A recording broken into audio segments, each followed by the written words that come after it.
Okay, so let's begin this debate competition. Good afternoon, everyone. Welcome to Entab presents CampusCare Debate, an international level inter-school debate competition where we have students from different parts of the country. They come and share their views and opinions on the topic and the debate on the topic.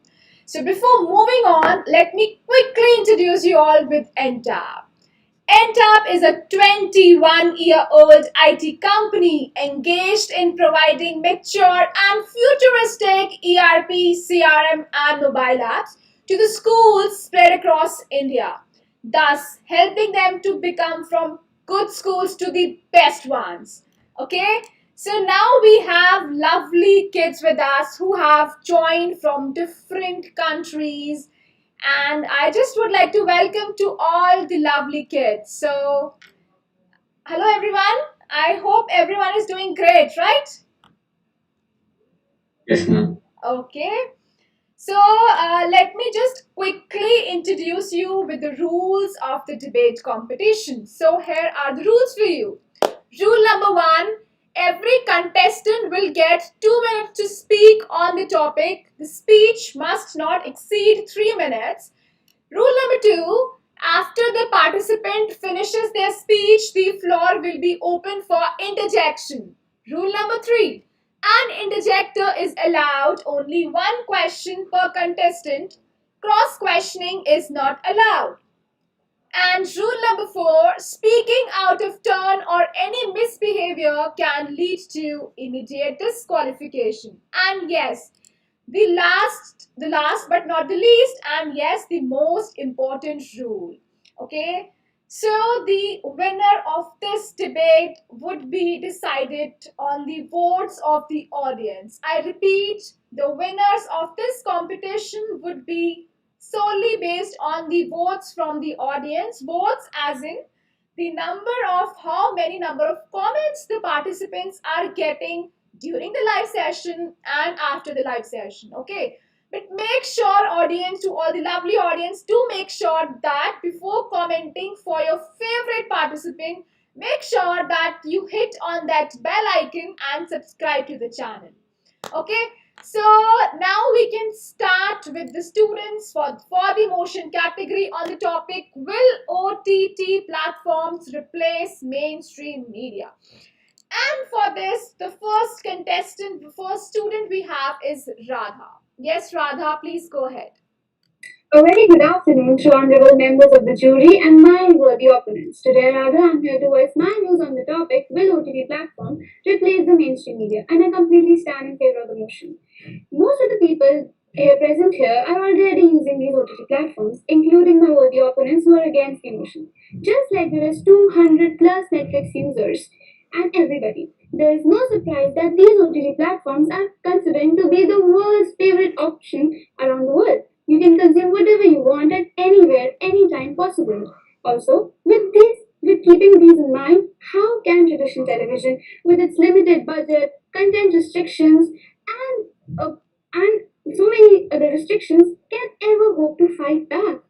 Also, these OTT platforms have the numerous amount of best-selling points. Among them is the fact that you can watch anything you want at any given hour of the day. Isn't that nice? You can watch anything you want without the hassles of switching channels, having to watch advertisements, and do not have a will to pause or play at your own choices.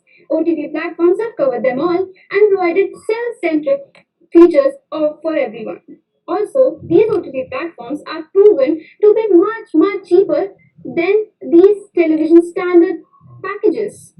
Doesn't this feel like a cherry on top of an already very tasty cake? We all know that these OTT platforms are continually greatly affecting the television companies. So therefore, these television companies have started their own streaming platform. Let's talk about how Disney have Disney Plus, Sony has Sony, how HBO started HBO Max just for their growth and acceptability. And we all know that these OTT platforms flourished so much during the pandemic when the cinemas were closed, they didn't fail to provide us with the exact amount, if not more, than content pre existing and its own. Content is also a major factor playing here. and which is not letting TV fight back. We all know that the content on TV is mostly been bad and outdated for years now. But these OTT platforms have greatly scouted best talent on the world and provided us with so much great storylines, and these also have led to the major rage in FOMO, fear of missing out. All in all, I just want to say that these OTT platforms have remarkably changed the entertainment sector and cutting the costs of these television companies. Also, I feel like we are only few years away from these television companies to crumble down if they don't change their course. At last, I just want to say that we might just be just few years away from OTT platforms to reshape the way we see the content. Thank you. Thank you so much, Radha. Thank you so much. So, yes, I do agree to this fact. Yes, the OTT platforms have made our life comfortable or easier. In the sense we can according to our time schedule, we can just watch any movie or any serial or any episode, anything we want to. If we have missed something, we can watch it at any time according to our convenience, right? Okay, so now I would like to open the floor for interjection. So, guys, who wants to interject? I would like to interject. Okay, so I would give you the chance, but again, from now, make sure that if the moderator says now the floor is open for interjection, first raise your hand, okay? Then I will say your name and then you can say, okay? Okay, yes, go ahead. You want to interject? Yes. The speaker claimed that OTT platforms are cheaper than conventional media sources, but the Federal Trade Commission has surveyed the American population, and they see that the American population spend about $68 per month on cable television, and in streaming platforms they spend about $66.5. So it is not that cheap. So does the speaker have a different type of evidence to back that claim? Yes, Good question. If I'm wrong, correct me. But you are saying about how OTT platforms are not cheaper. Let me tell you the fact that traditional television are also not cheaper. If you can afford televisions to watch traditional packages and cables, you can surely afford a phone. And everybody has phone these days now. So OTT platforms are not very cheaper. Plus, the OTT platforms packages start from 99 per month. Okay, so yes, Kush, I hope your question is answered. Uh, no, it was not. But can I give a follow-up question? No, only one question is allowed. Okay, apologies. Okay, no issues. Okay, then we can just go ahead with yes, Kush. It's your turn now. Go ahead. Exactly, yes. Thank you very much. Welcome. To be under the illusion that OTT platforms are not siphoning consumers of mainstream media is exactly what it is, an illusion. Good afternoon, adjudicators, debaters, and audience. As a proposition speaker, I infer that in the future, mainstream media platforms will become redundant and lose the popularity that they currently enjoy. I'll be dividing my speech into two parts. I'll firstly provide the definitions and then move on to introducing two substantial arguments to the debate. As a proposition, I define OTT platforms as services that provide media to their users through the internet, bypassing previous mediums like broadcast, cable, or satellite. Of course, examples include Disney Plus and Hulu. Mainstream media, on the other hand, is media sourced through conventional mediums like broadcast, cable, or satellite. This can include channels present on Dish, Direct TV, and Charter Spectrum. Notice that it does not include companies that own media houses, like the Walt Disney Company or Viacom CBS. This is because these are companies that provide channels, but these are not the media themselves. Moving on to my argument. My first argument talks about the current trend of paid TV households.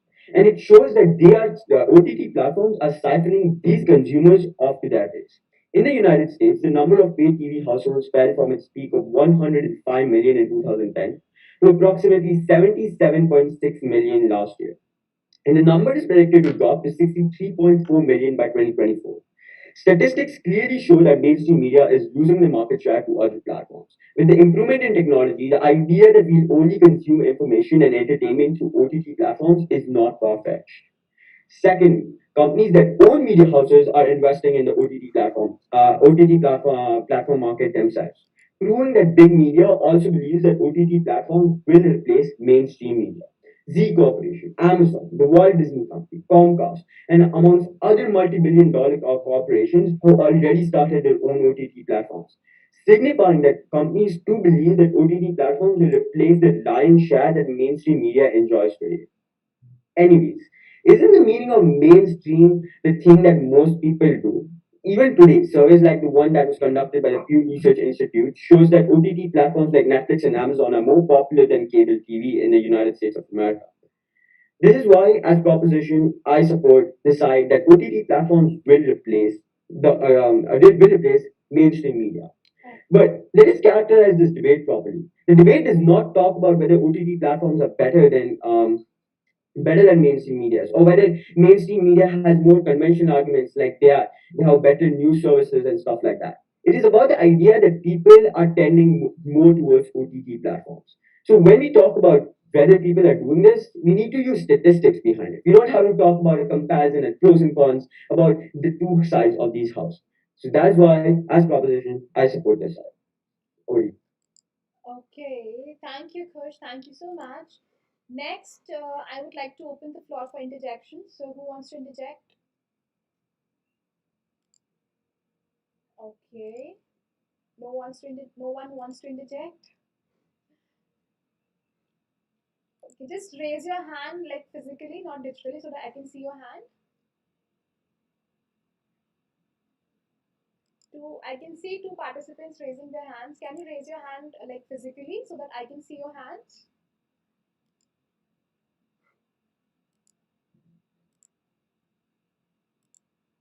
Okay, Arshia, go ahead.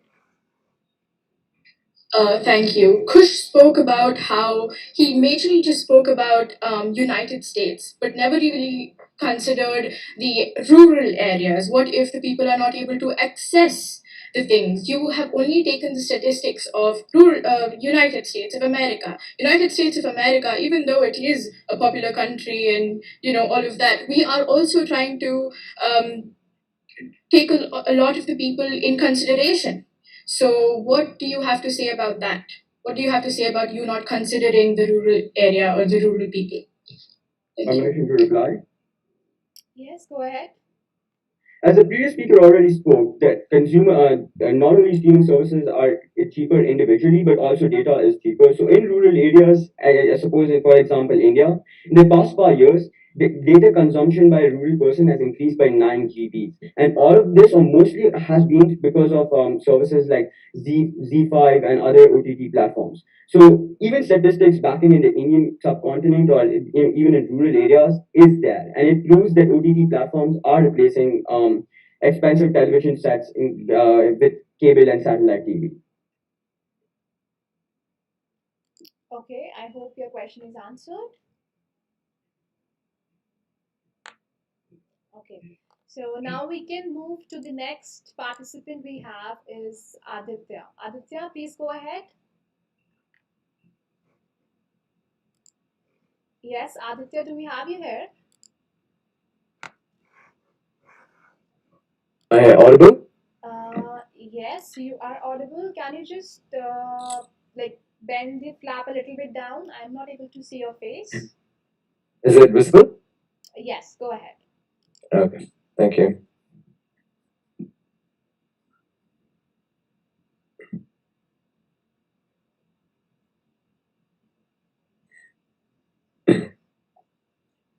Good afternoon, respected members of the jury, my honorable opponents, and my dear friends. In the latter half of the 18th century, humanity transcended from an era of darkness to an era illuminated by electric bulbs. And fast forward 150 years, here we are at the brink of another revolution. OTT platforms, with the pandemic as a catalyst, have risen to the very pinnacle and have replaced mainstream media. OTT platforms have overcome the age long shackles of cables and satellite connections in order to directly transmit on demand videos and live streams while using sophisticated mechanisms such as content delivery network and adaptive bitrate mechanisms. So why go to a theater, stay in queues, and look at that old-fashioned TV when you can access thousands of diverse and original content throughout various digital gadgets at your hand at the price of a couple dollars a month? This is the power of OTT platforms. And let me get this clear. What we are talking about here is high definition videos and uninterrupted live streams, anytime and anywhere, with additional features such as instant video playbacks as well as offline download facilities. With about, all in all, with about 2 billion users, that is about a third of the world's population. Let that sink in. As well as $120 billion worth of the global market. It is simply a matter of time before OTT platforms light up the world. Thank you. Thank you. Thank you so much, Adithya. So, okay, so now I just open the floor for interjection. So, who wants to interject? Yes, Prerna, go ahead. So these OTT platforms, they deliver their services over the internet. What would you like to say about the internet penetration in rural areas? For instance, in India, the internet penetration in rural areas is just like 18%, as opposed to 64% in urban areas. I will answer this question, honorable opponent. I will answer this question rather logically. Let me ask you, I stated with an example saying that electric bulbs, that was a revolution, wasn't it, when we transcended from the age of darkness? Now, if I were to give you an electric bulb, in those times when you were using gas lamps, would you change? The circumstances were not.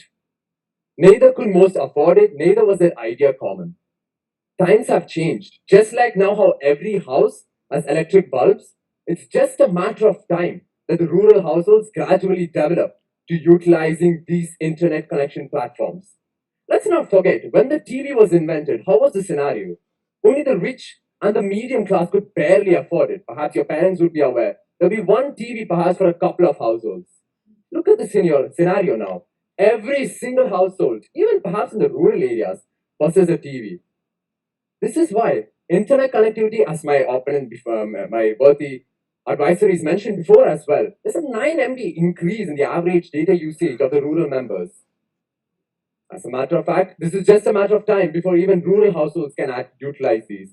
As well, you don't require frequent internet connections. You can download these videos offline and view them as well. Technology is rapidly advancing, and even the global technology market is going to increase to around 137 billion US dollars by around 2027.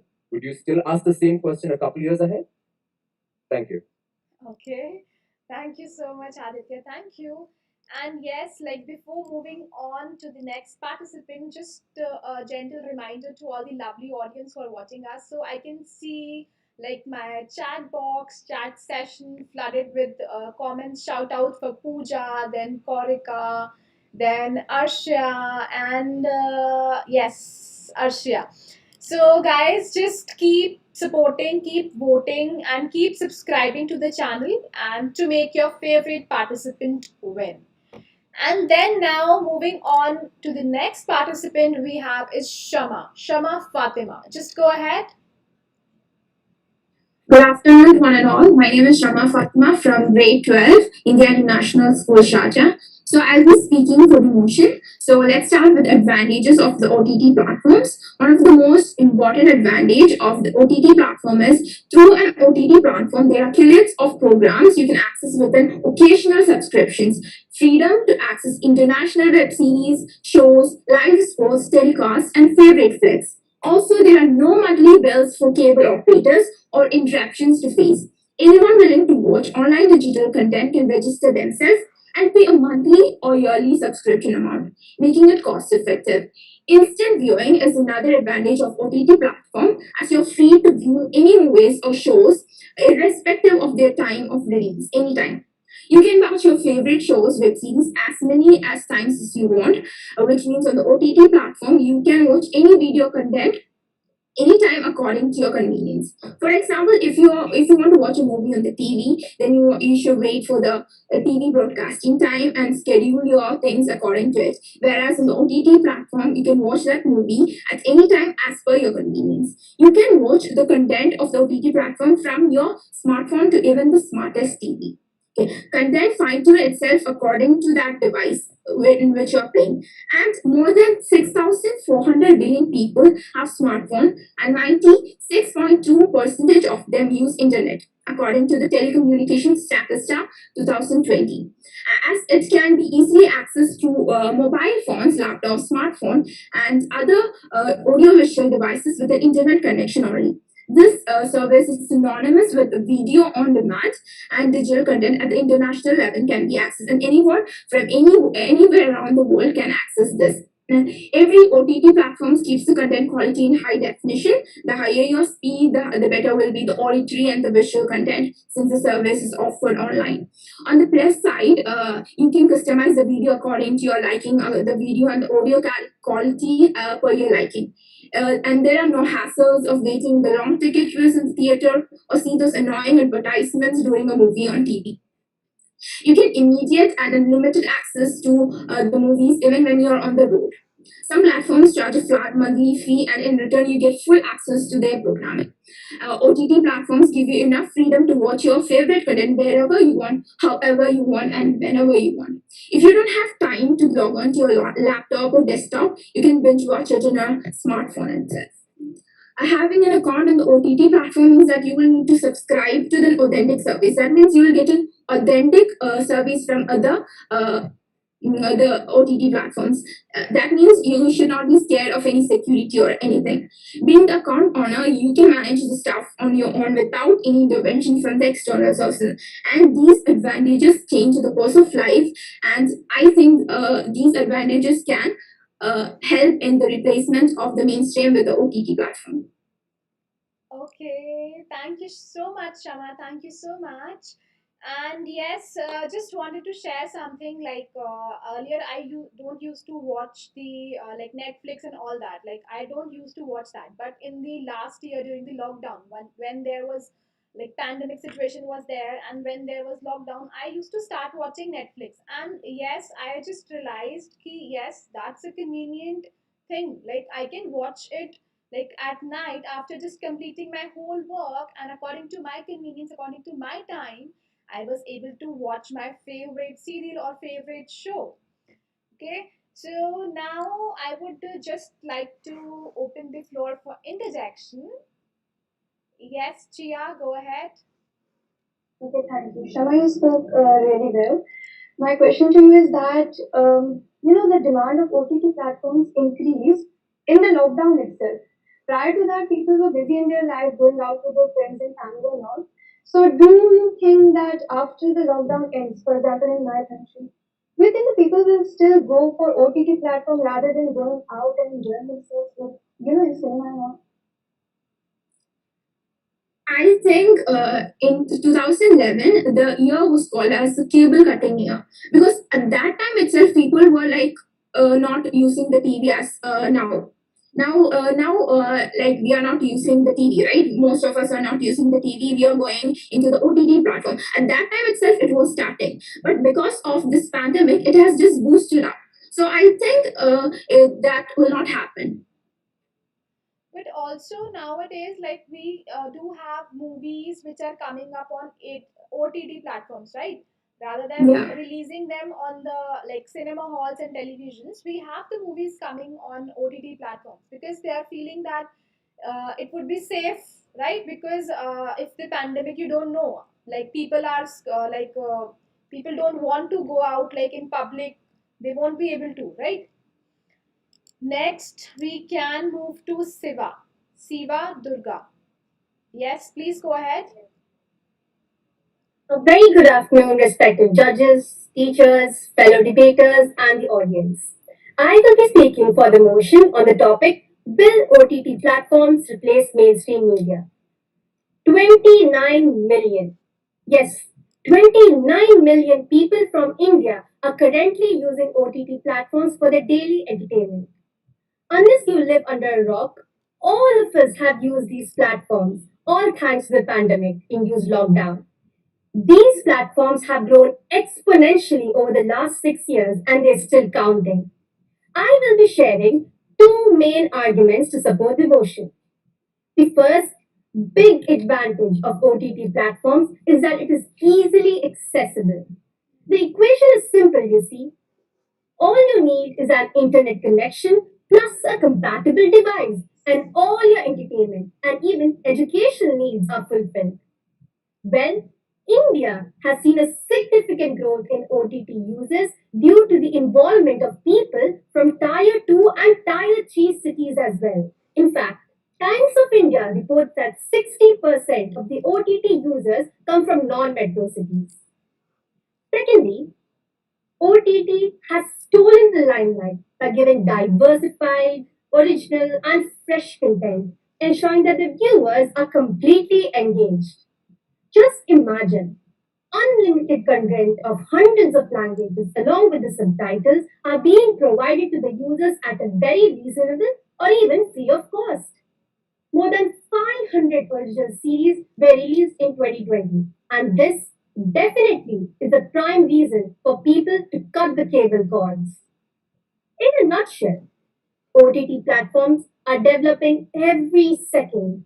Billions of dollars are being invested and spent.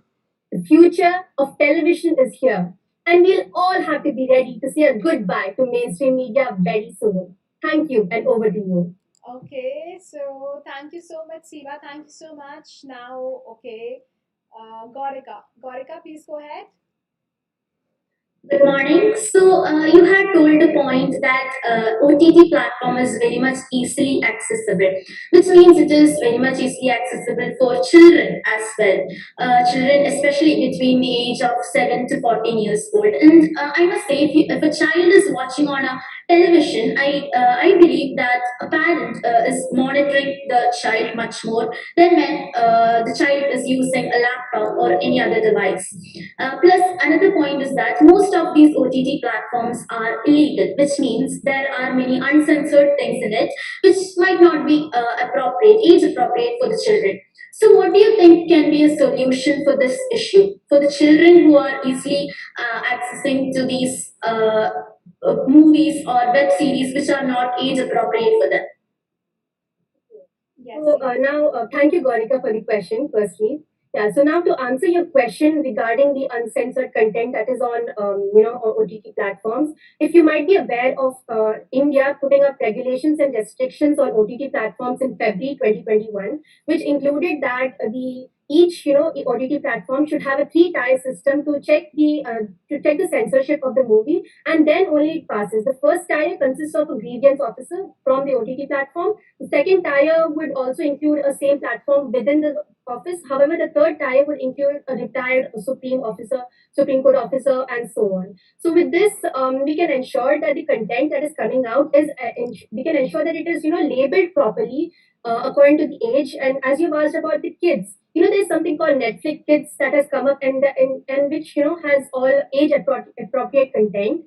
So, if you want to ask how parents have to monitor the kids right now, there's something called Netflix Kids, as I've mentioned before, and also that there are apps that have been coming up to ensure the activity of the student, and also see that the screen time is not increased a lot. Like in case there's an application with which if the screen time is increased, the mobile gets automatically switched off or the app gets blocked, and so on. There are like many applications and technology that is coming in place right now, and that probably would be the solution to your question.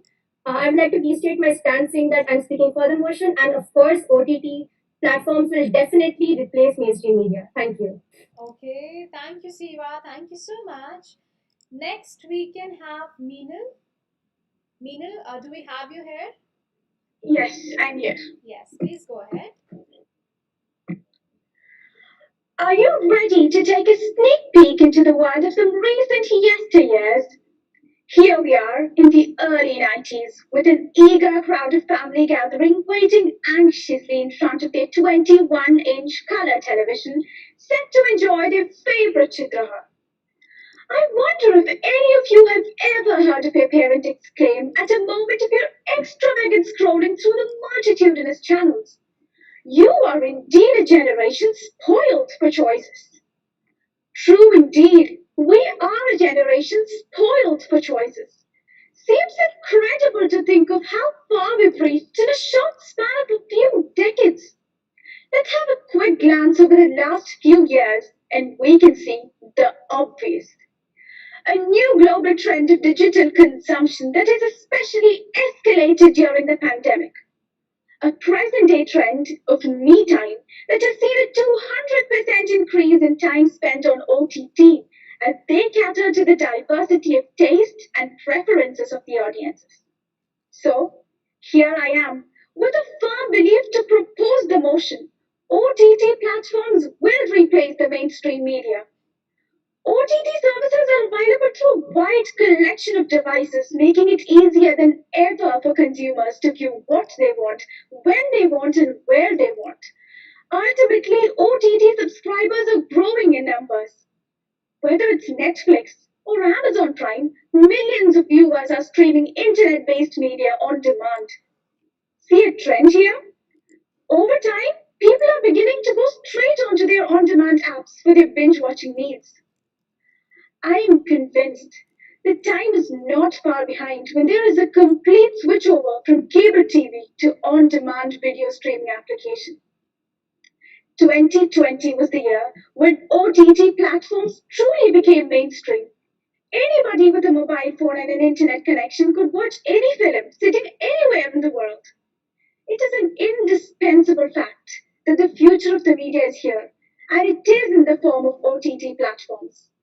With this, I bind my case. Okay, thank you so much, Meenal. Thank you so much. So, okay, Aditya, go ahead.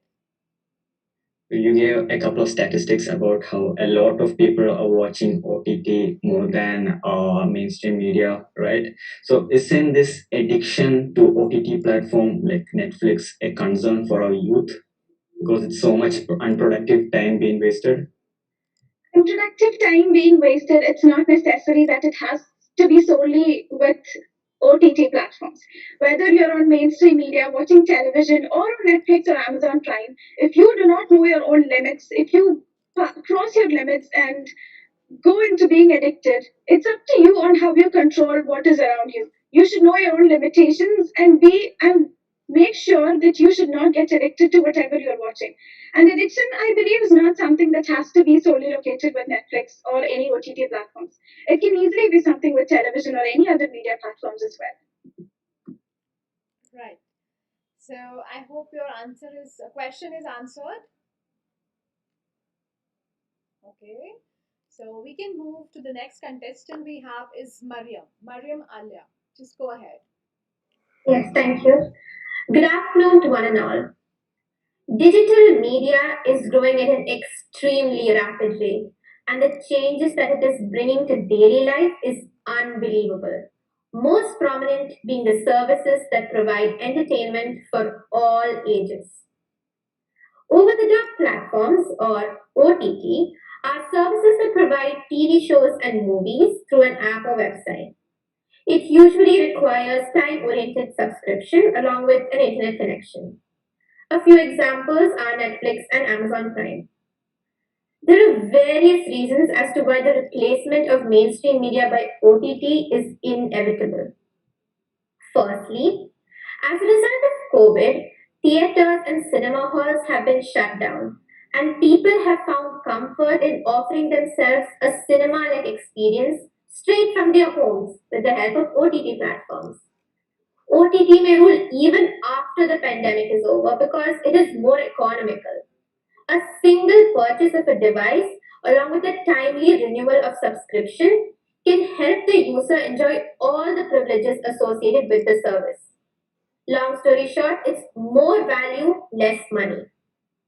OTT is also an easier option when it comes to choosing movies and watching them.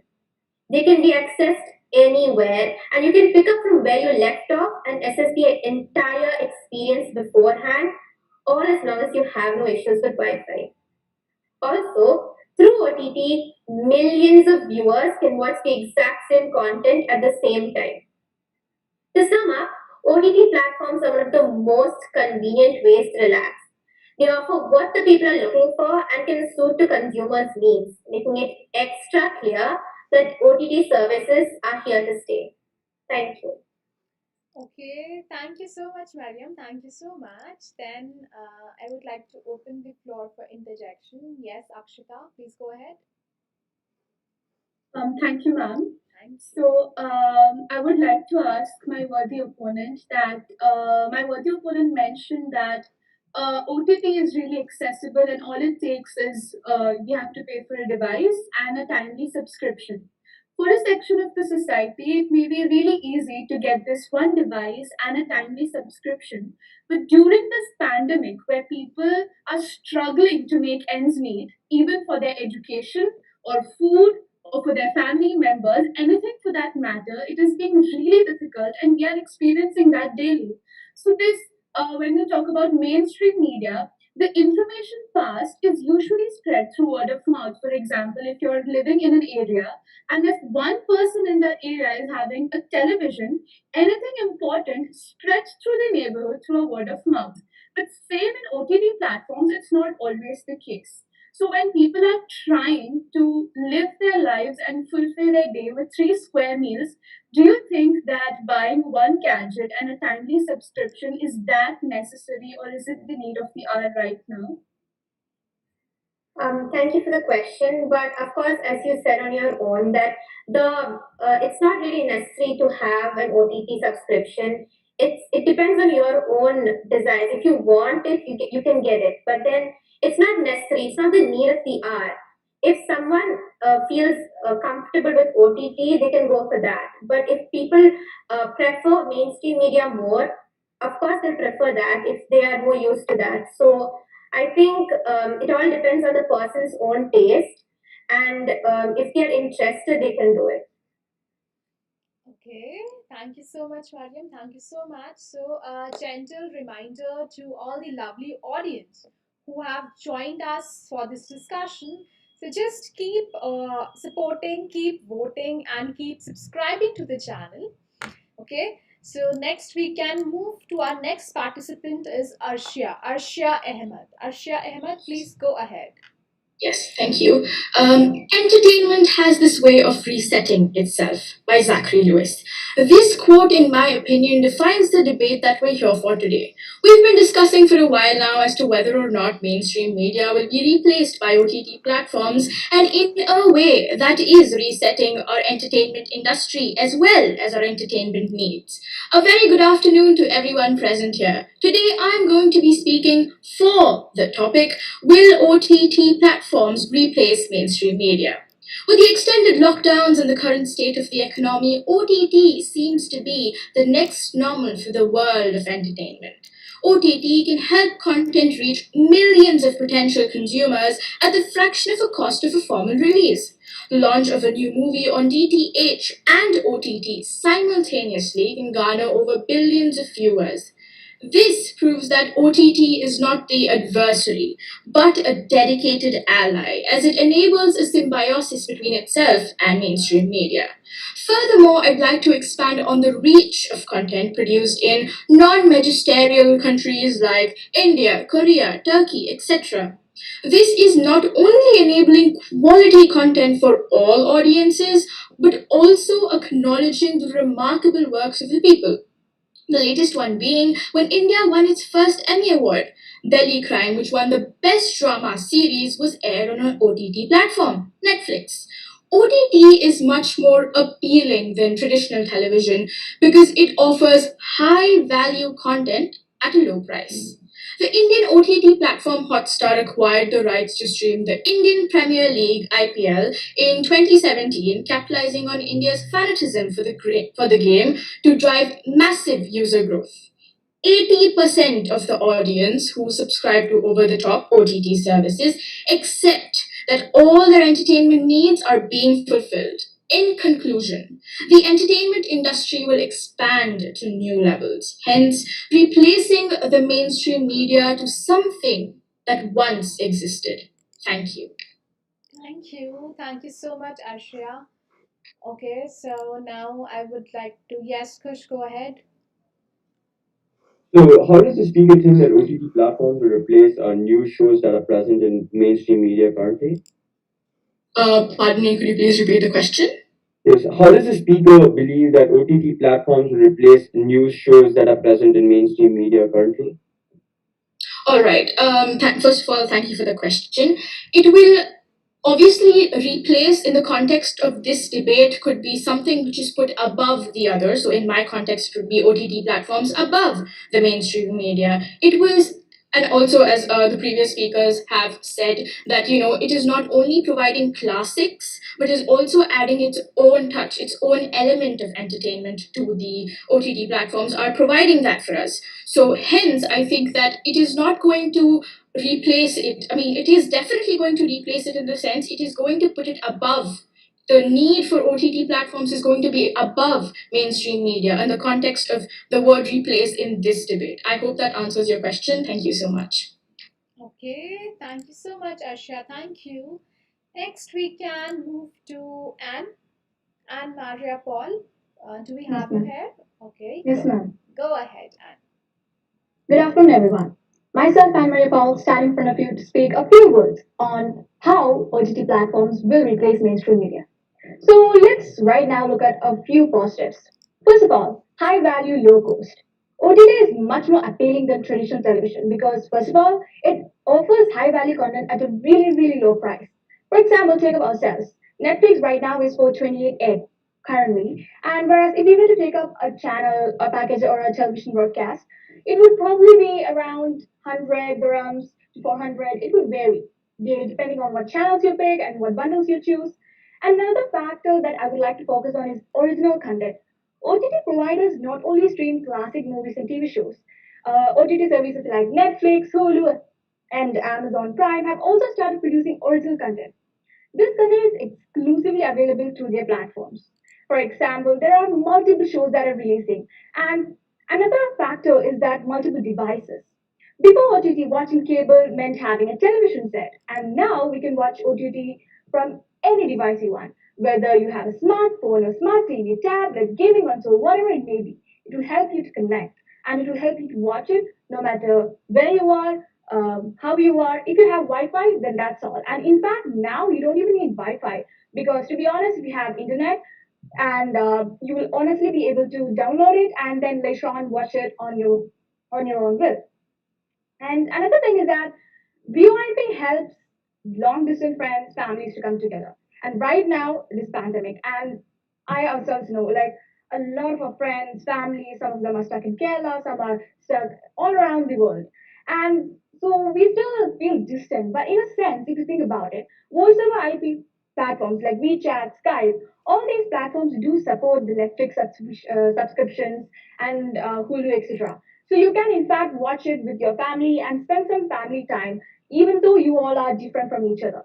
Another thing I would also like to point out is that it helps kids learn at a really, really young age.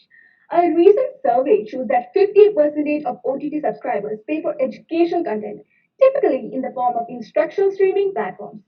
Streaming services that have children's programming or health-based contents leads to hold the most potential. And with that, I would like to also stop my also stop my content. Also, one more thing I'd like to point out, the last statement is that digital media and technology, it is often said that they separate families. It can create a sense of social isolation. But actually, according to a report from the London School of Economics and Political Science, it is said that family members have often glued to their mobile devices, separating them from each other, disrupting normal modes of communication.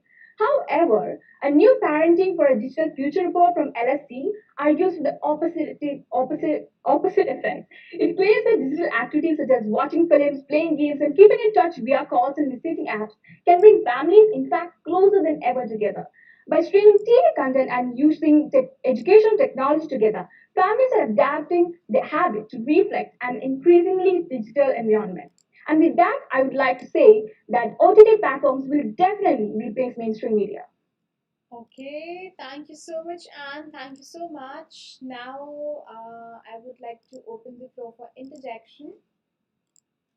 So, Prerna, go ahead. Respected opponent, you mentioned that most of the OTT services are viewed over smartphones or other mobile devices. What would you like to say about the attention span of the viewers where they keep switching between applications? Well, if you think about that, let's see. So, if I were to switch from one app to another, from Netflix to Amazon Prime, I think if I'm right, your question is that what my thought is about different attention spans, right? Switching from apps. For example, if you're like viewing an entertainment platform like Netflix and you receive a message on WhatsApp from your boss or from your employer regarding work, you start stressing out and you forget about the entertainment and you start working. So, what would you say about that? Okay, when you think about that, to be honest, everyone right now is at home, right? So even if there's television, if you receive a message from your school, your home, your workplace, you will definitely pay attention to it. So even if you're using it from your, even if you're watching television or even if you're watching OTT platforms, in either case, this is possible. So it does not mean that just because you watch an OTT platform, like maybe suppose currently I'm watching Amazon Prime and a show comes up and I'm receiving some messages, I will focus on that. Maybe I'm watching TV, and if those messages come up, I will focus on that. So technically speaking, this is applicable in both situations. So I don't technically think that you can say there's a difference between when you use an OTT platform and when you use your television set status. And also, thank you for the question. I hope I could help. Okay, thank you so much, Anne. Thank you so much. So, next on, we move to the next contestant, Vismaya Pramod. Yes, Vismaya, please go ahead. Do we have you here? Yes, ma'am. Good afternoon. I'm Vismaya. I'll be speaking for the cause of this debate. Okay. And as our previous speaker from my side said, um, OTT platforms are obviously much more in demand because of the pandemic and the lockdown. Many people have seen a huge shift in the entertainment industry because of the pandemic. Um, Most people now focus on using either their laptops, tablets, phones, etc. And it is obviously because most people, like in states in India and Dubai, we have a lockdown and we aren't supposed to go out. So people prefer to stay in the comfort of their houses, look at the TV screen right in front of them instead of maybe traveling to malls, etc. And it is much more safer staying at home for now. And even when the pandemic is over, I feel people will mostly be inclined towards OTT because the pandemic has lasted for about 2 years now. And I believe people are really comfortable in their home and they've seen the difference of going to the theater and staying at home. And in my personal opinion, this is a very subjective question because some people would like the feel of how the movies are in the theater. They would like the feel of darkness around them, watching the screen like the old classic times. And there are some people who would like to stay at home, like I said before, comfortable in their couch or anywhere they would like. So, if you would like to ask me, OTT is mainly focused on what type of the quality of their products instead of the quantity of their products. And most of the consumers also look for the quality instead of the quantity. And after the survey, they have shown that 74% of the population of India are focused more on the quality again. And OTT actually brings us value. It shows that a lot of shows, they have such great quality, such good meanings, and deep emotional value, which most TV shows fail to put out. And also, something about cable TVs is that they're afraid to put out certain things, certain stereotypes that the generation has, and need to show it out more. And in OTT, it's because they make their own products. They are showing their homemade products. So I feel like they are more open to showing the stereotypes and whatever is going on with the generation of this time. Thank you. Okay. Thank you. Thank you so much, Vismaya. Now I would like to open the floor for interjection. So we can go with Akshita. Akshita, please go ahead. Thank you, ma'am. So I would like to ask my worthy opponent that, as you mentioned, that things need to get opened up at times, but a section of that is inappropriate, and due to its uncensored content, when we talk about entertainment, we can also include quality family time, which comes under the scope of entertainment, which is many times not delivered by these OTT platforms because as parents, maybe they do not entertain their children to watch certain things because children's mind are like sponges and anything that you throw on them, they absorb it. And it is not appropriate that they absorb everything they see. So, how is family time being offered in OTT platforms where not everyone can watch everything shown? The previous contestant from my side has already said that many platforms have kids separate channels or separate profiles for kids, and most OTT platforms have a certain setting where you can change it in a sort to suit the kids. There is certain age restriction settings in most apps, and YouTube being the most used app for kids these days obviously has that setting. And I think as parents, it is their duty to monitor the kids no matter what sort of um, device they're using. Thank you. Okay, thank you, Vismaya. Thank you so much. Now it's time to look at the other side of the coin. So we'll now go with the participants who will speak against the motion that will OTT platforms replace the mainstream media. And the first participant we have with us is Adil. Adil, please go ahead. Hi. So a very warm welcome to my worthy colleagues as well as everyone who tuned in to YouTube to watch this debate on whether the OTT will be able to replace the mainstream media or not. But before I weigh my opinion on this discussion, let us have a look at a similar debate again in the entertainment industry. That is the print media versus the digital media. 10 years ago, many people had contagious optimism that there would be a more economical, more cheaper, more quicker alternative to the print media. And most importantly, with an option to pick what we like. A decade since then, what we have is chaos.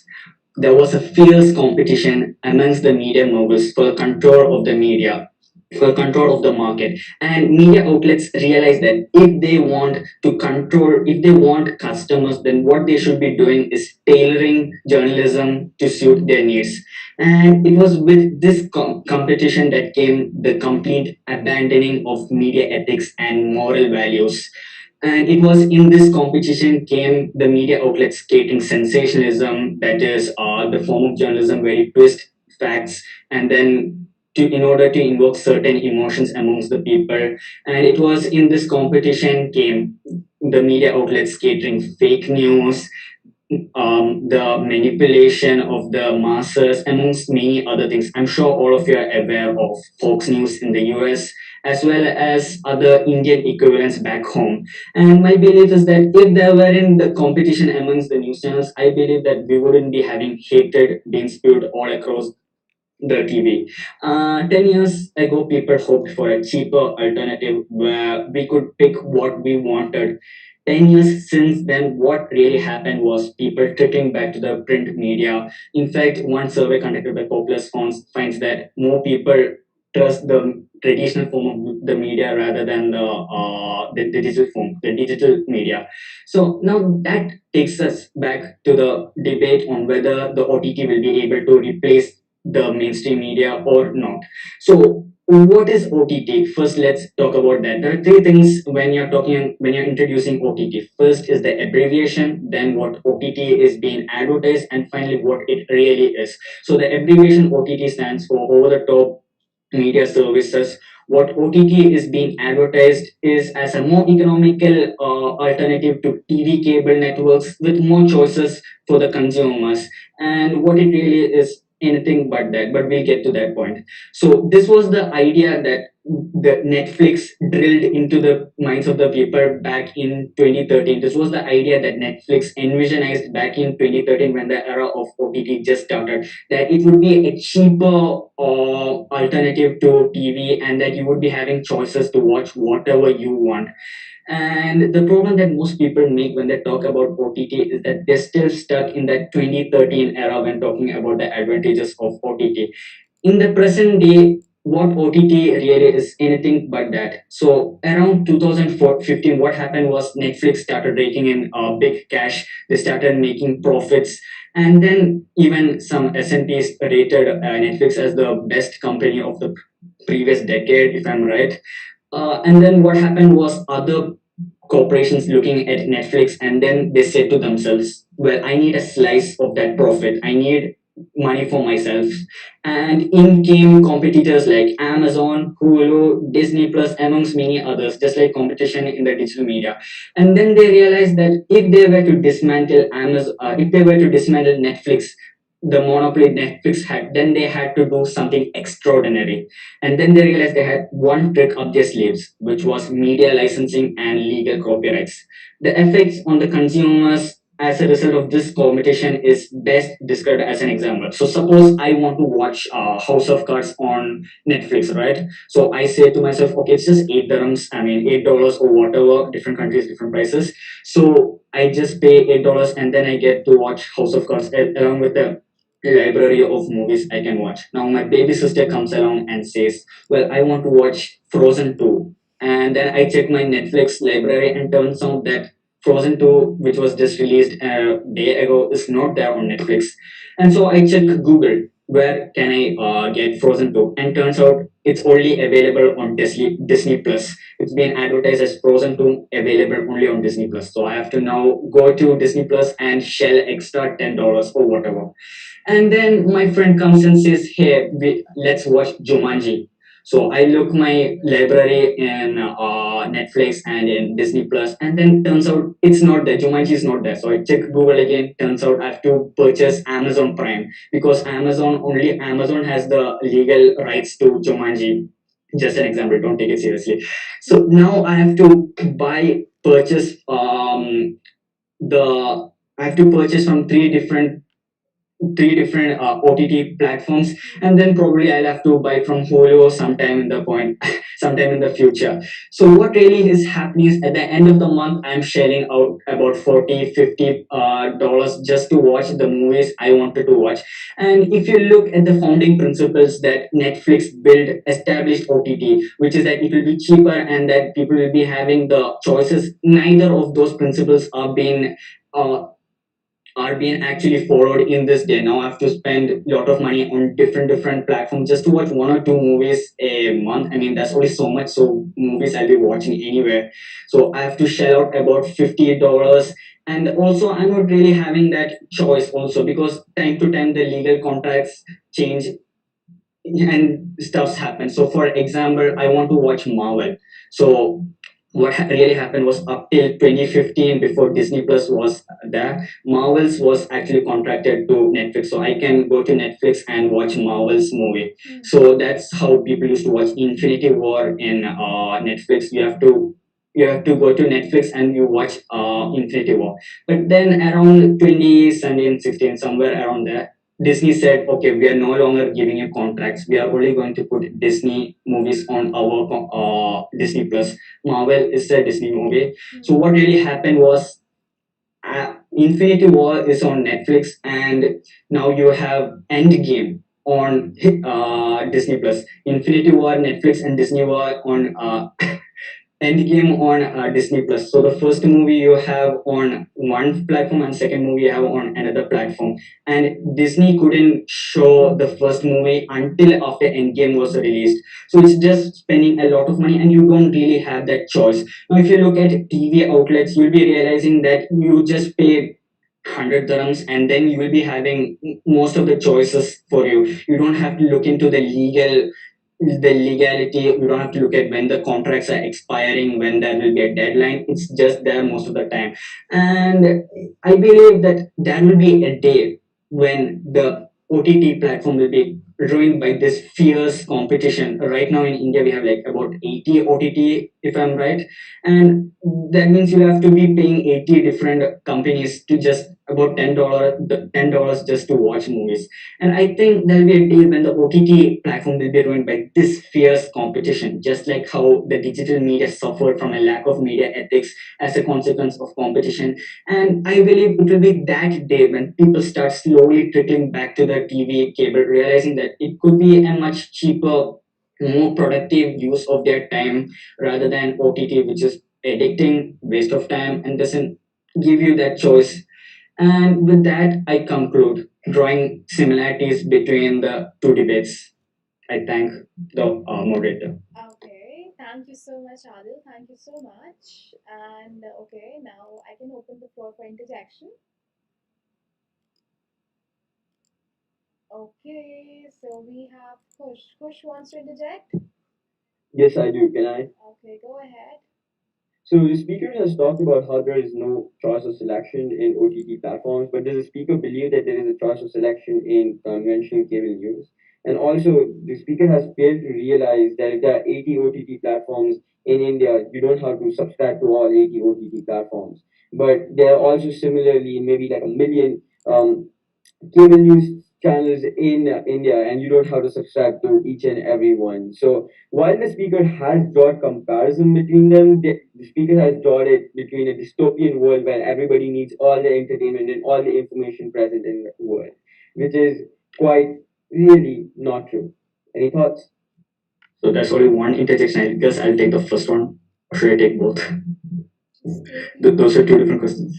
take the first. So I'll take the first one. So the Kush asked a great question. Choices. There is no choices in OTT platform, but is there any choice in TV? I'm not saying that TV is provides more choices than OTT. I'm just saying OTT is not that good as it was back in 2013 when there was in the Netflix era. So now you will be having to, there is not much real option. So if I brought Disney Plus, then I wouldn't be able to film Infinity War. I wouldn't be able to watch Infinity War until after Endgame. So that is what I wanted to put out on the on record, that no, there is not much of choices out there for the consumers.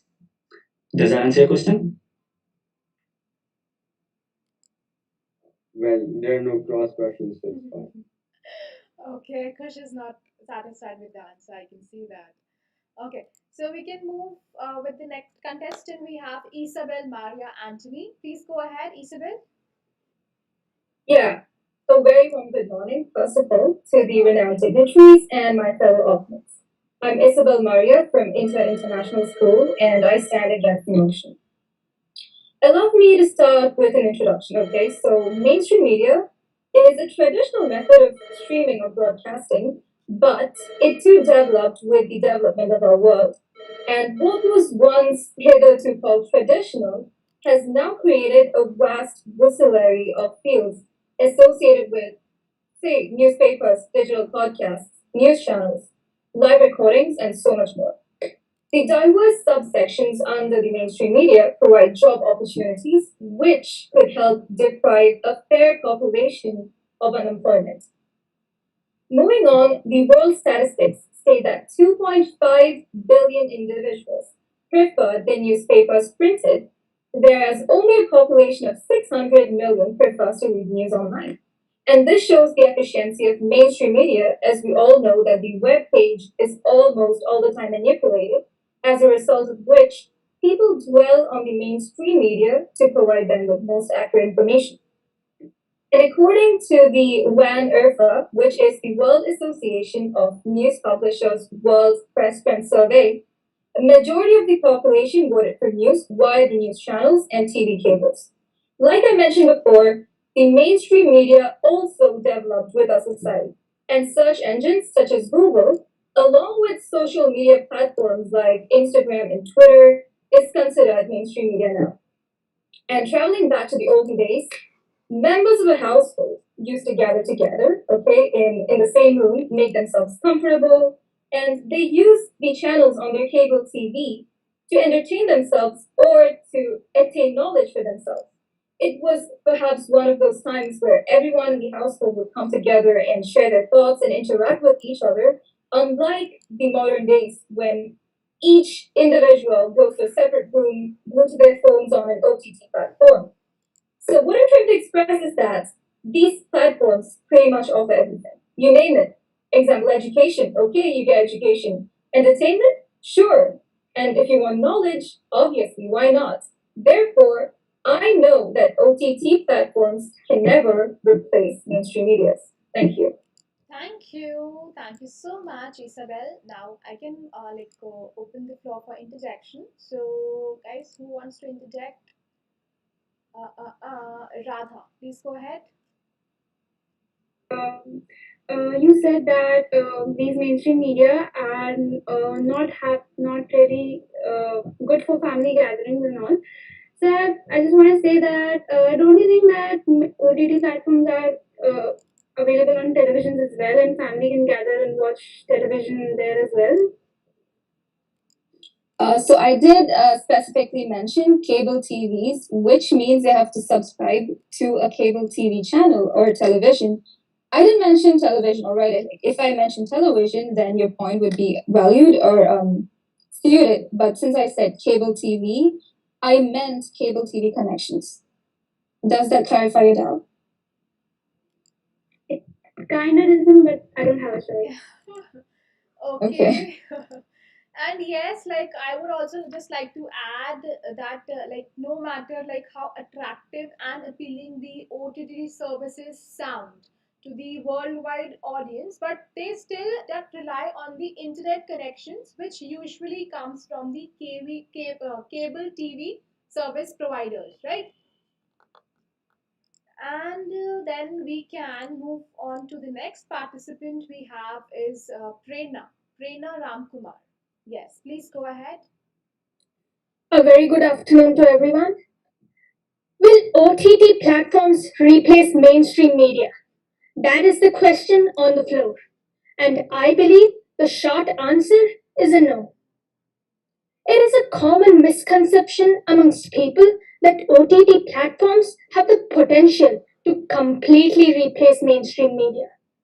OTT viewership is growing slowly. Nonetheless, mainstream media will remain the dominant player in the coming years. The first argument I would like to state in the support of mainstream media is its cost effectiveness. Mainstream media is affordable by almost anyone, even those who live on a meager income. Satellite television delivers the best value for money, while most OTTs work on a costly subscription model. Secondly, a majority of the OTT viewership is in the urban areas, who comprise a very small part of the total viewership population. The main reason for this being the low level of internet penetration in rural areas. Mainstream media has seen enormous growth in the last few years. For instance, India has a massive TV audience of 780 million. Despite the growing interest in digital content, TV viewership has seen a whopping rise of 21% among the young audiences. A plus point of satellite TV is that it is easier to change or switch between the channels. You neither have to worry about your internet connectivity nor do you have any internet security concerns. When it comes to over the top platforms, most content is seen on smartphones or other mobile devices. The drawback is the dwindling attention span of the viewers, where they keep shifting between one application to the other. Moreover, in some families, there prevails this habit of the entire family sitting together and watching their preferred show on mainstream media. And moreover, the fact that OTTs are poor generator of regional content and have less regional viewers explains why traditional mediums like television and print still dominate overall advertisement spends. In short, the cost effectiveness, the needlessness of internet penetration, the old school family tradition, the huge mainstream media audience are some of the reasons why OTTs will grow as a second screen. Nonetheless, will never be able to replace mainstream media completely. Thank you. Thank you. Thank you so much, Prerna. Okay, so now I would like to open the floor for interjection. Okay, Anne, please go ahead. Okay, so your points were really valid, but I'd like to ask you this. You said that there was a immense growth in the broadcast, that is the television platforms. So can I ask you this? But if you consider this, there has been a 200% increase in the time spent on OTT compared to television. And the fact that there has been the geo phenomena where data packages have been presented at such low cost and COVID circumstances, the change in pricing, all these, I feel, are inclining the people towards OTT platforms rather than television. What is your opinion on that? Okay. Thank you for the question. As I said earlier, OTTs are growing. I'm not going against that. But I'm just saying that OTTs, though they are growing, will just develop as a second screen. They'll never be able to replace mainstream media completely. And that is the point of this debate. So I stand for the motion that they won't be able to replace mainstream media completely. They'll exist, but as a second screen. Are you convinced? Yeah, thank you. Okay, thank you so much. Next up, we have Akshita. Akshita, please go ahead. Thank you, ma'am. Thank you. Media is power. Write something worth reading, show something worth watching, or do something worth writing. A very good afternoon to one and all present here. I'm Akshita and I'm strongly against the motion, will OTT platforms replace mainstream media? OTT or over the top is something we hear really frequently today. But I believe that OTT cannot replace our mainstream media, which is an established broadcasting, a means of communication. It can be television, radio, news channels, and so on. Media has been evolving and emerging since the 1920s, and it continues to be a widespread, irreplaceable part of our lives. A survey conducted across four different age groups reveals that an average majority of 50% continues to prefer broadcasting TV and other forms, 35% stick to OTT platforms, and 15% prefer neither or continue with their hobbies like reading books and so on. OTT has a huge high demand entertainment quotient, and many times it fails to deliver the necessary news. During such times, it is important for us to focus on the new governmental policies, the precautions, laws, and provisions, but mainstream media provides that due to its widespread approach and effect over a large common people. Many times, OTT uses the mainstream media to advertise themselves too. Family time is something that comes under entertainment, and OTT platforms sometimes does not provide that due to its uncensored, inappropriate content. While OTT provides entertainment, the mainstream media also provides us information, knowledge, and entertainment, making sure the family sticks together, waiting for that perfect time to come for their favorite show.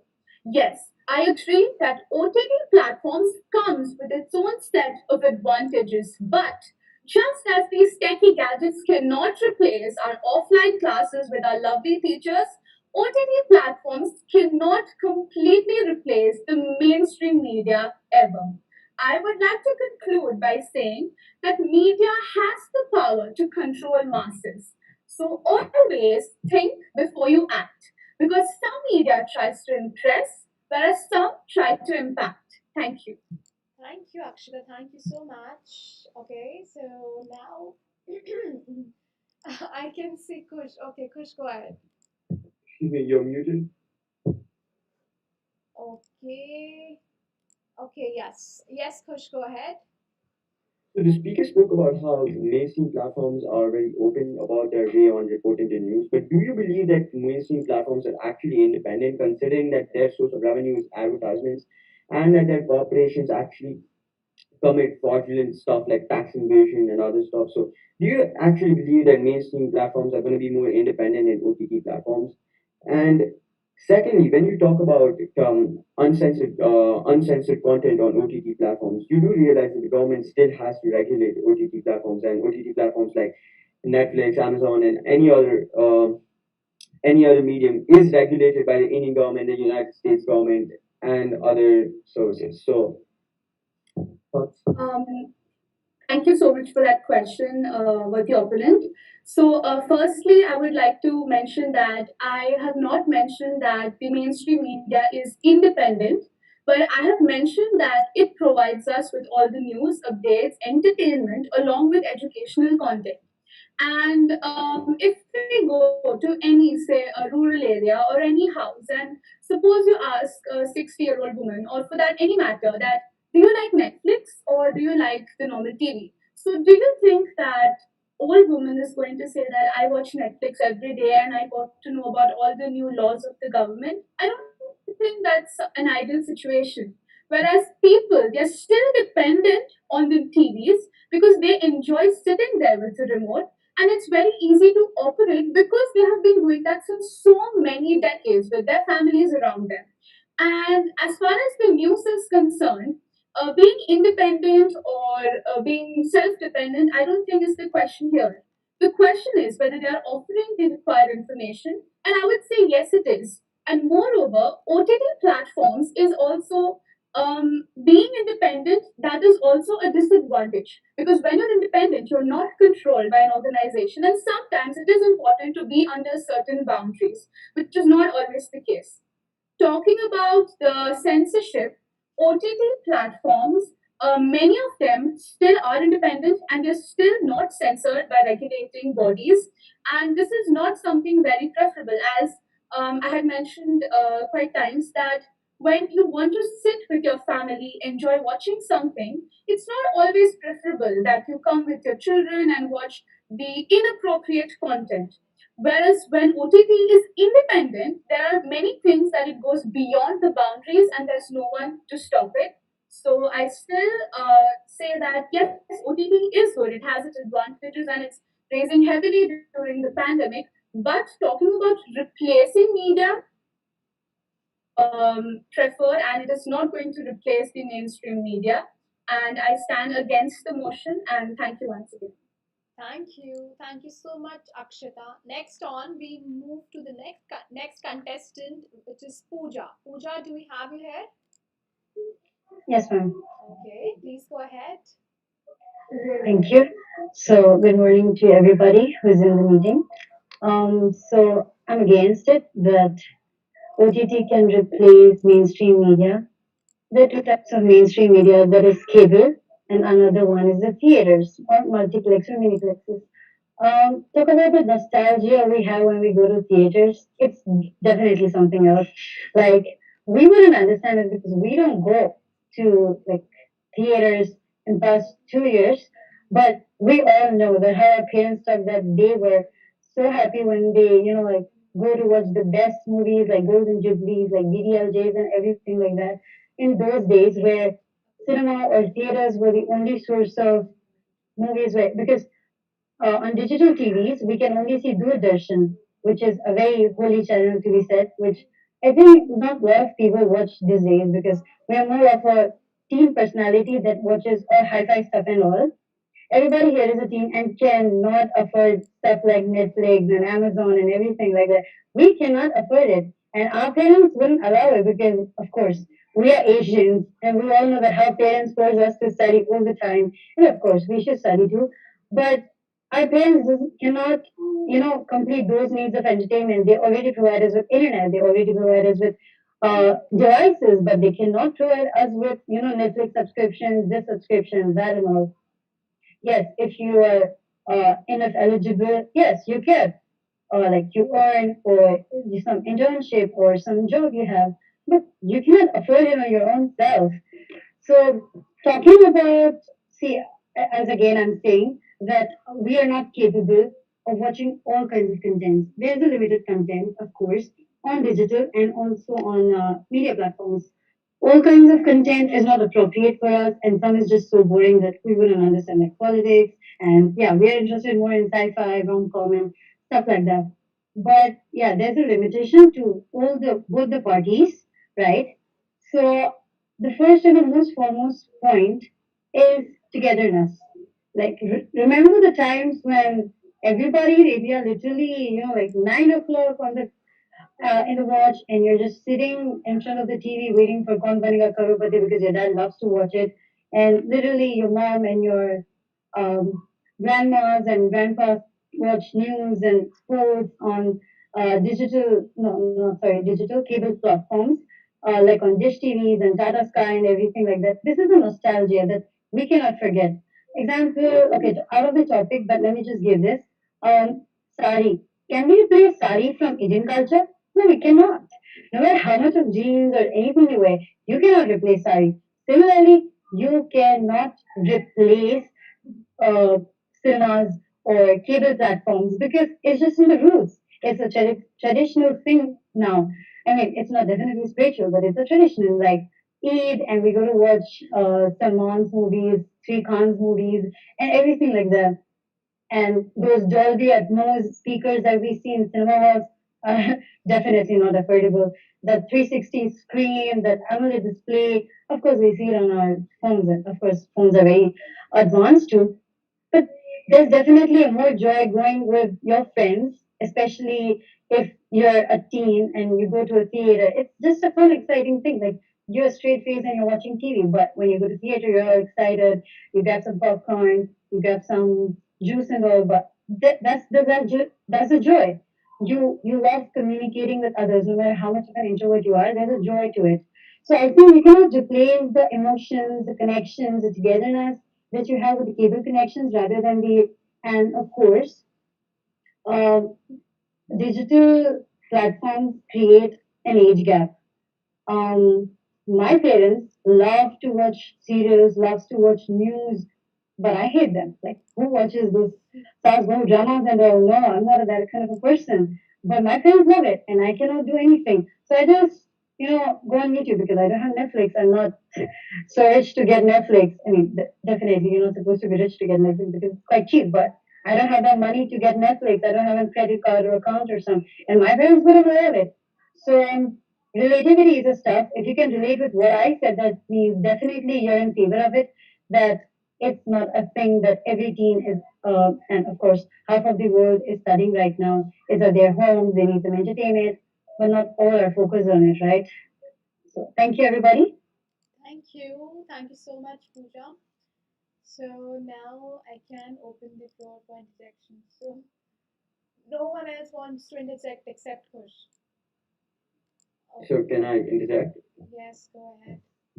Thank you very much. So some of our contemporaries have given comparisons between like the OTT revolution with the television revolution that happened for like our parents' generation.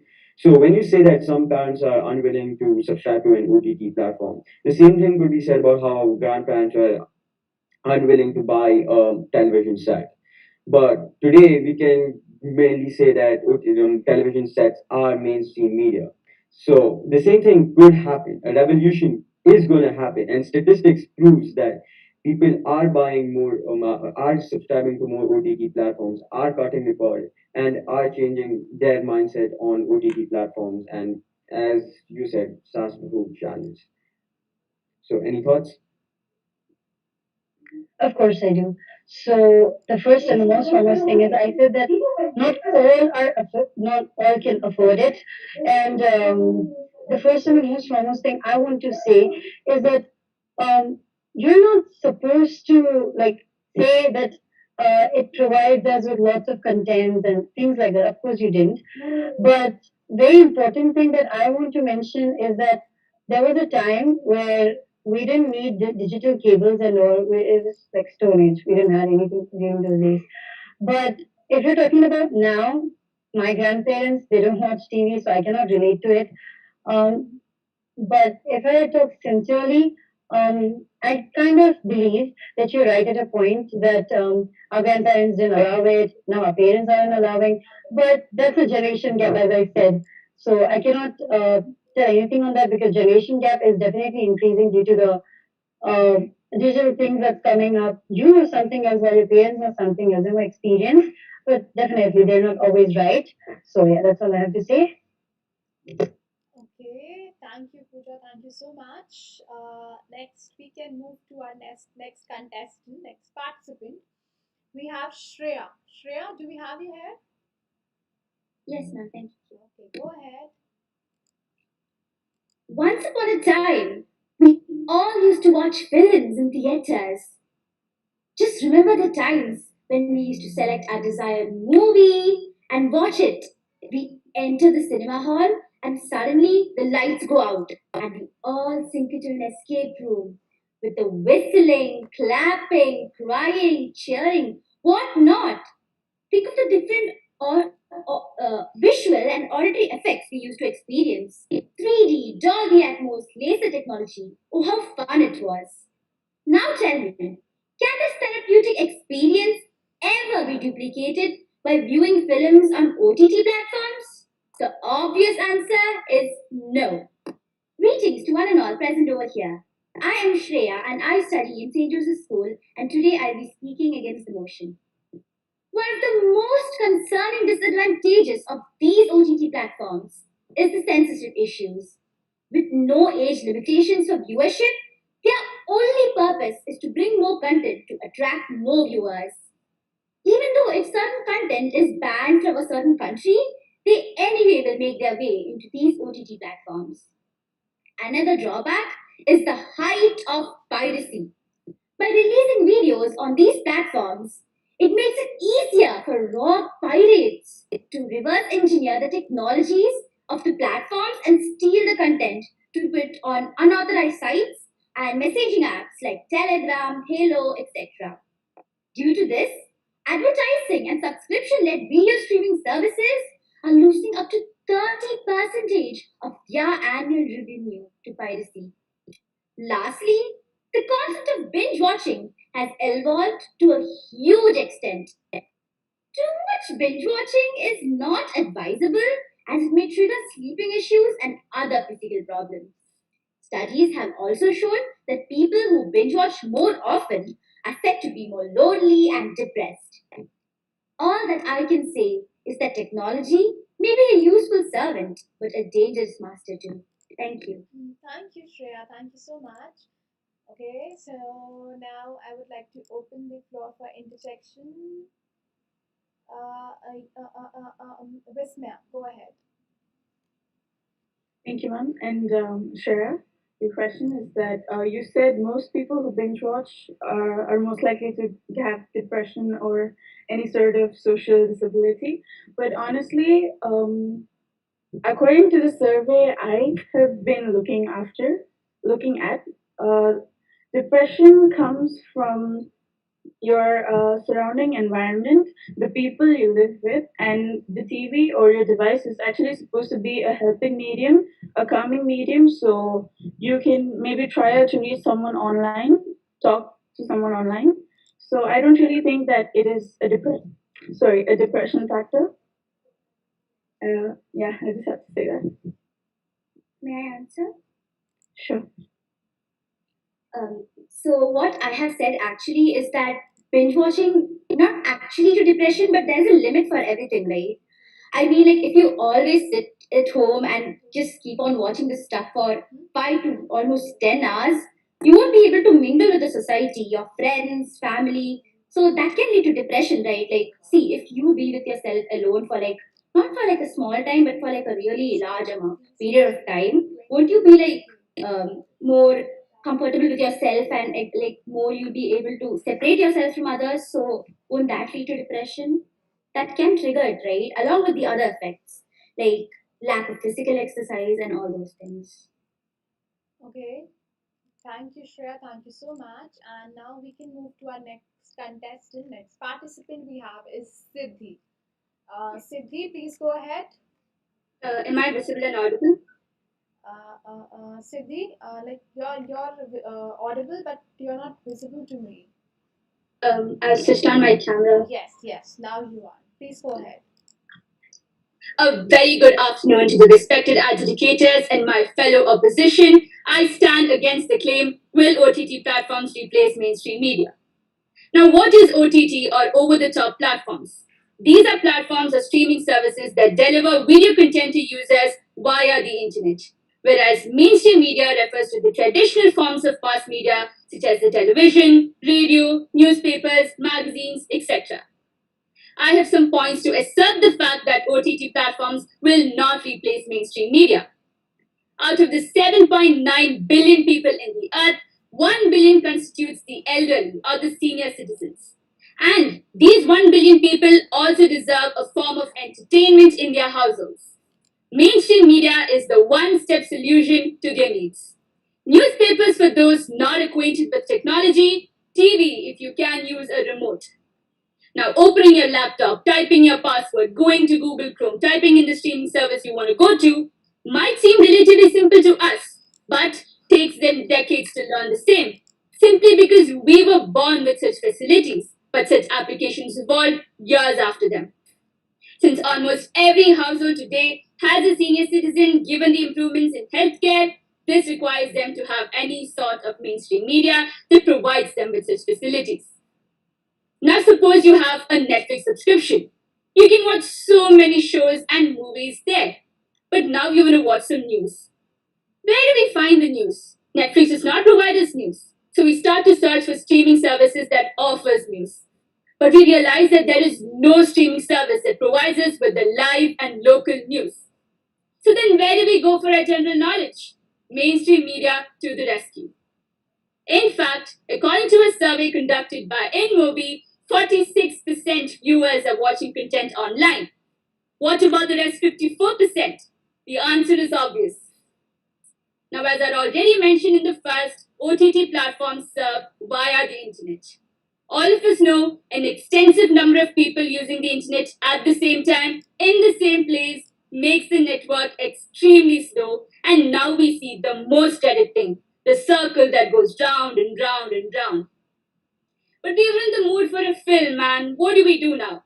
Let me see what's happening on the TV, is what most of us would say, rather than waiting hours for that circle to disappear. In fact, as per the Statistics Department website, the daily average of people on traditional media was around 369 minutes per day, as opposed to the 354 minutes on streaming services. You see, this yet again necessitates the need of mainstream media, and therefore the question of their replacement by OTT platforms doesn't hold. Thank you.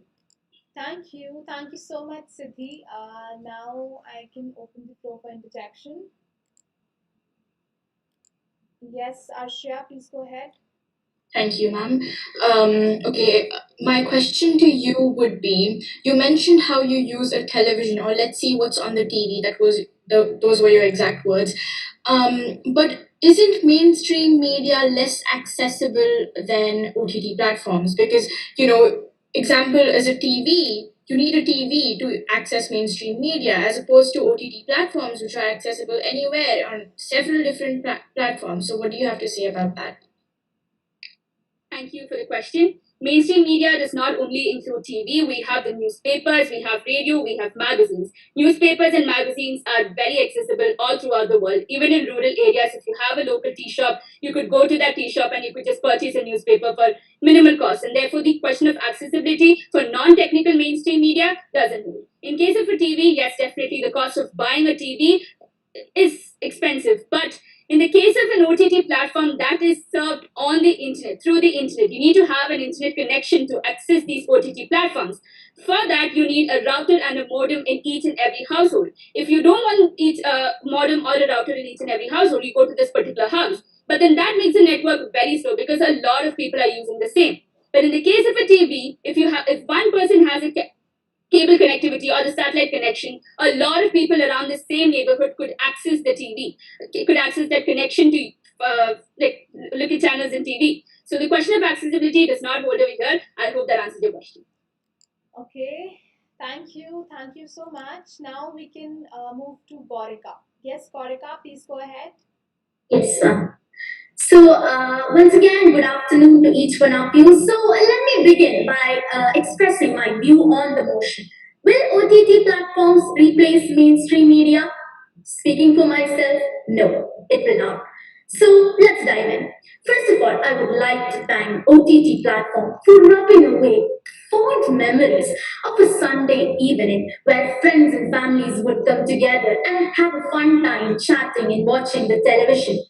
The days are irreplaceable, and nothing, and no OTT platforms can replace it. And users are more likely to waste their time on OTT platforms. As soon as the web series ends, there is a new one on your recommendation. And the after effect of this is something demonic. Entire process of socialization of youth will be affected. Various diseases and issues such as depression, eye diseases, obesity, all are on an increase right now. So the way I personally see things is that in today's age, a lot of beliefs are being influenced by media. And let us not forget that most of these OTT platforms do not operate without following the governmental policies, which means there are no age limitations for viewership either. So these platforms are brainwashing for children from the age of 7 to 14 years who are maximizing their time over the screen, which can have massive impact on their eye screening. So, the kind of offensive and abusive language that is being portrayed in these web series is humiliating and disgusting. The parents has also come up with these concerns that after the emergence of OTT platform, the monitoring of children has become much harder. In fact, you might argue with me that most series do come with an age rating, but peer pressure is yet another thing that often wins the battle. Now, another major negative issue that can be seen everywhere around is your safety. Your is at risk, which means your confidential information can go on leak while you are paying for the subscription. An increase in cybercrime can be noticed too. And a good movie day can be ruined with a bad internet connection. And of course, I know you cannot disagree. The gourmet food and the escapism experience with a theatrical view is 100 times better than that of a small laptop screen. I just know you cannot disagree with me on that. So hereby, I would like to conclude my speech by saying that OTT platforms can never and will never replace mainstream media because I look up into a future where the environment around me is safer. For that, the mainstream media must prevail. Thank you. Thank you. Thank you so much, Gorika. Thank you so much. Now, okay, we can move to Anne. Okay, so your points were amazing, and I'd like to ask you this. So you said there was a increased risk in cybercrimes, but can I ask you, there are multiple methods to basically prevent cybercrimes. So when you put up a password and a username in the internet, basically they're transcribed to hashes, and that's how the hackers they have to basically transcribe the hashes and crack our passwords. So that is why it is advised to include a capital letter, a special character, a small letter, numbers, all these so that the password will be hard to crack, right? And most of the time it is us people, we tend to put 1 2 3 4 5 6, and these are the most commonly used password. You will honestly, if you check it out, you will be surprised. ABCD, my favorite school, umbrella school, kind of that kind of names. So technically, if you think about it, cybercrimes are mainly caused due to our own faults, like not updating our softwares, not using inscriptions, not going on websites which does not have HTTPS connection. So what is your opinion on that? So I would like to agree to you on one thing. It is our fault. It is because of our fault that these kind of activities are happening. But I cannot agree with you that even if we put passwords, we are on complete safety. Of course, everything, whether it is mainstream media or if it is OTT platforms, without our consent, someone cannot steal our information or private information. So I had clearly mentioned that they can cause a risk. Illegal OTT platforms can cause a risk to our private and sensitive information.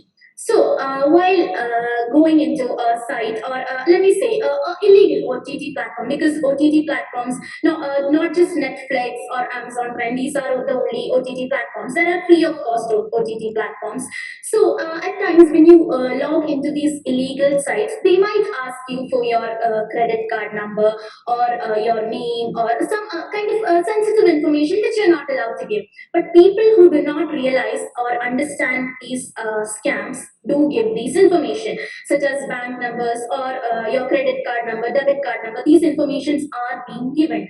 So this can cause the hackers to do this. But mainstream media is something that is legal and is under government's policy. So therefore, while we pay for it, we can expect the same amount of safety and productivity from the mainstream channels. But it is different when it comes to OTT platforms, because there are many illegal OTT platforms in the Google, and I don't think most people are efficient. I mean, there are people who can differentiate, but I don't think all the people are capable enough to or efficient enough to differentiate what a legal or a illegal site is.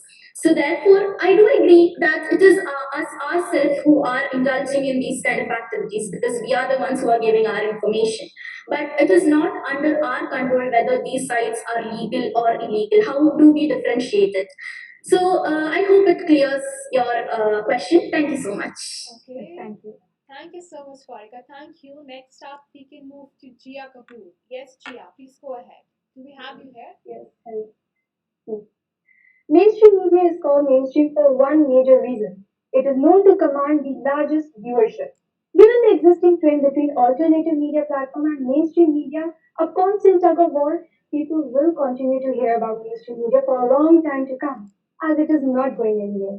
A very good afternoon to everyone present here. I am Jiya Kapoor and I am going to speak against the notion. I strongly believe that OTT platforms can never ever replace mainstream media. We all agree upon the fact that our lives are defined by our experiences. You buy a ticket, you go to cinema to watch movies like Avengers or the saga of Bahubali. Why? Because these are the big screen spectacles. Their joy is something else, one that calls out for cinematic viewing. You cannot enjoy these movies as much on a 5 or 15-inch screen. Another important factor to consider here is that of collective viewing experience. Imagine yourself sitting in a cinema watching Hera Fairy when suddenly Baburao Ganpatrao Apte delivers his dialogues and entire hall claps up. That energy is infectious. You feel like you are the part of something. You are in a magical sphere. As the worthy opponents presented their arguments that traditional platforms lack good quality content, I would agree with them to a certain extent. However, I could also argue that streaming platforms come with bad content as well. Well, the content creating process is subjective. Sometimes stories work, sometimes they don't work. It's same on both the platform, whether traditional or OTT. In many countries like India, we still don't have appropriate network connections all over our country so that everyone can access it. In my defense, I would say that OTT has still a long way to go in order to become a viable replacement. However, mainstream media is here to stay. Thank you. Thank you. Thank you so much, Jiya. Okay, so now I'll just open the floor for the interjection. So, Arshia, please go ahead. Thank you, ma'am. So you spoke about a cinematic experience that you get in cinemas. I'd like to give you an instance. In 2017, I think Netflix came up with better viewing options with Dolby Atmos and 4K HDR viewing quality. Okay, that is exactly like Dolby Atmos is what you find in theaters, right? So that is exactly what the quality that you get in theaters. Another thing that you said, that the network isn't available throughout the whole country. I completely agree with that. But do you think where in a network is not available, do you think cinemas will be available in those places as well? That's what my question was. Thank you. Okay, thank you. Well, you asked me two questions, so I believe I could answer the second one. Well, Yes. if I talk about network connections, well, look, I'm not talking about all the cinemas being big multiplexes. There are some cinemas which run at low cost also. It's not always about that your cinema is a big place and fancy and popcorn and coke and all stuff. Your cinema can run under low production cost and low presentation cost. So that differs from place to place, but there are still people who run reels. You have these machine and you have a big projector and you view there. It's not always about big things or a cinema being a costly thing. So I believe even in rural areas, those places are still fun. So I believe I have answered your question. Thank you. Thank you. Thank you so much, Jiya. Next up, we move to Helen. Yes, Helen, please go ahead. Very warm good afternoon to one and all present here. My name is Helen Annie Johnson from grade 11, and today I will be speaking against the topic that is, will OTT platforms replace the mainstream media? Now, I would like to start off by saying that a few months back, I guess, the government has already said that the mainstream media will go and balance with how the OTT platforms are advancing, and that itself shows how important mainstream media is even in today's generation. And they have also said that television, which is a part of the mainstream media, has still continued to be a major part or a major pillar through which people can view, the Indian activities. Now, I would like to point out four simple yet important facts, which I find to be very important, at least to me. The first thing is security. Now, I do not find many people point out to this point, to this topic, that is security, because it is very important. At the end of the day, if we do not have security while browsing or streaming online, then it is of no use. And though most of the platforms, most of them, not all, most of the platforms consider or proclaim themselves to be trustworthy, they are not, because your information can be leaked, and your personal information, which are confidential, is not always promised to be so. So, especially living in a generation where cyberbullying and other crimes online are increasing day by day, it is something that has to be brought light upon, and something of great importance and should be given great concern.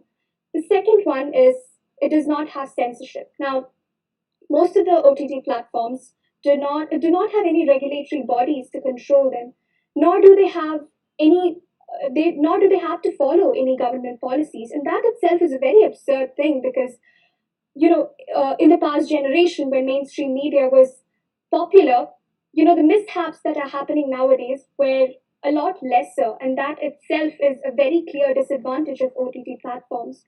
And the uh, third one I would like to point out is self isolation. Now, I know that OTT platforms is helpful when it comes to education and all other important stuff, especially when we are living in such a condition as this, when the pandemic is at its peak. So has loneliness and self isolation also peaked up. Especially talking about the Gen Z, as what people may call this present generation, they are literally just locked up behind the doors of their room, immersed in their personal devices, without maintaining connection with, the members even within the houses. So that itself, being a part of this generation is a very unfortunate thing to be speaking about.